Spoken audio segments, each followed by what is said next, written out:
First, in high definition, this is News Center 7 at 6.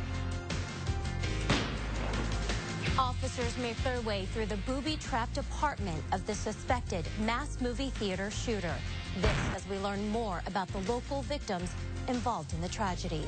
Good evening, I'm Yuna Lee. Jenna Deary is in Aurora, Colorado. We'll talk to her in a moment. Just a short while ago, the governor of Colorado spoke about the tragedy, saying while there's still hesitation, the immediate threat seems to be over.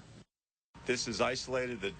This is one event that has no relevance to what people should expect today or tomorrow or the next day.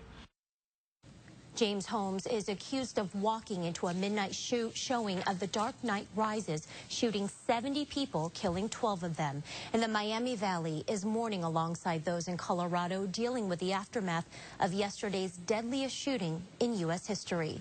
Family and friends of Matt McQuinn are rallying together across the country to remember the life police say a lone gunman stole in a shooting rampage. We have Team 7 coverage tonight of the theater shooting. John Bedell is live in Springfield, where he just got done talking with Matt McQuinn's stepfather. But we start with News Center 7's Jenna Deary, live in Aurora, Colorado. Jenna, explain what people are going through there.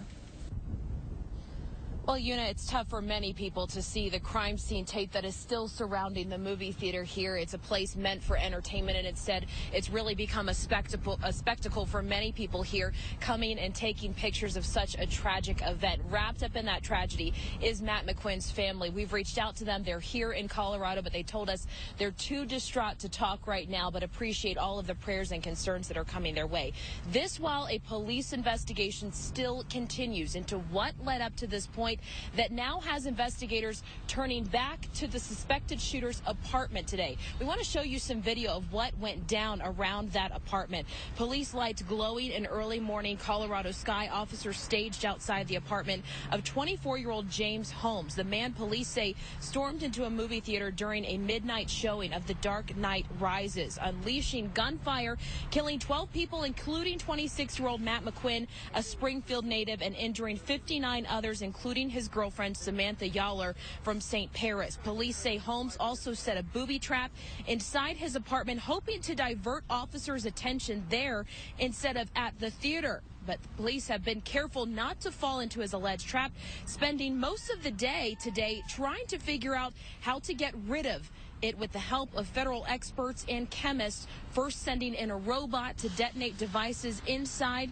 the apartment, then putting men wearing helmets and protective vests on a bucket lift to pull out more devices to detonate.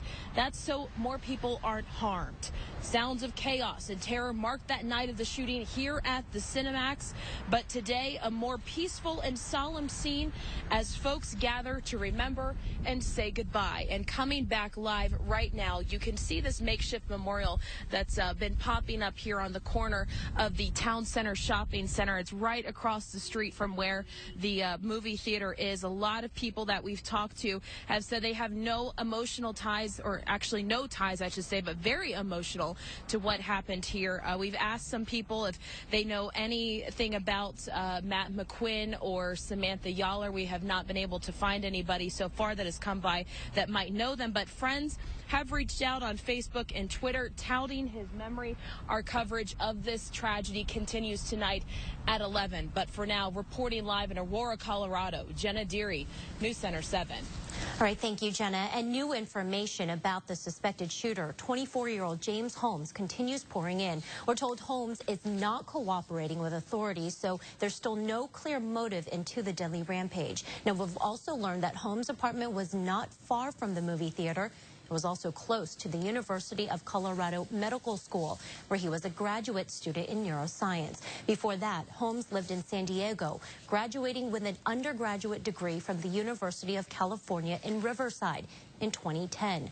Those who knew Holmes growing up say he was quiet and had never had a run-in with the law before except for a speeding ticket. Well, this tragedy has reached across the country and affected families right here in the Miami Valley. One of those victims killed yesterday was 27-year-old Matt McQuinn from Springfield. News Center 7's John Bedell joins us live, ready to share his conversation with Matt's stepfather. John. Well, Una, David Jackson and I spoke for close to 20 minutes here at his home in Springfield, which is where Matt grew up. This afternoon, David told me about his stepson, what the last couple of days have been like for the family, and how this single gunman and his actions have destroyed his family. It's going to leave a big empty hole in all our lives. David Jackson described his stepson, Matt McQuinn, as one of the good ones. Couldn't have asked for a better son. Always ready to help his friends. Matt grew up in Springfield, but moved to Aurora, Colorado this past November with his girlfriend, Samantha Yowler, a St. Paris native. The couple went to see The Dark Knight Rises midnight screening in Aurora Friday morning with Sam's brother, Nick, who also lives in the Denver suburb. Dave said his wife and Matt's mom talked to him just before the trio went into the movie. He told his mom, well, Nick's here now, so we're going to go. I'll talk to you later.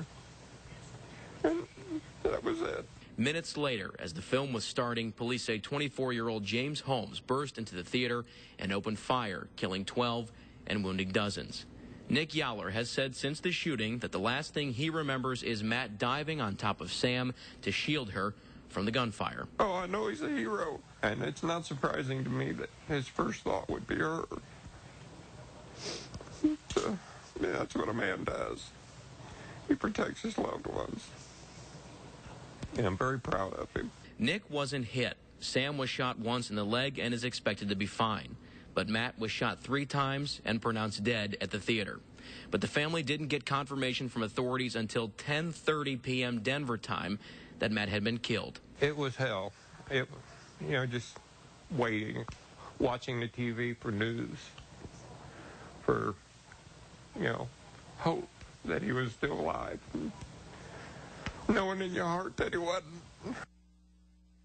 So as you can see, this is one of the truly heartbreaking stories to come out of this tragedy that happened in Aurora. Now, tonight at 11, you'll hear much more from David in my conversation with him.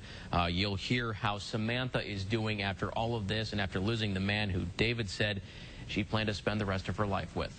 Live in Springfield, I'm John Bedell, News Center 7. Certainly heartbreaking, John. Thank you. We've also learned that 2 airmen were among the nearly 60 injured in the theater shooting. We talked to officials at Wright-Patterson Air Force Base this afternoon, and they tell us they do not believe the 2 injured were from the Miami Valley or stationed here.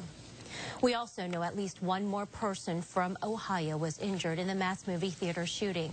A Miamisburg woman tells us her cousin from Forest, which is east of Lima, was shot in the arm.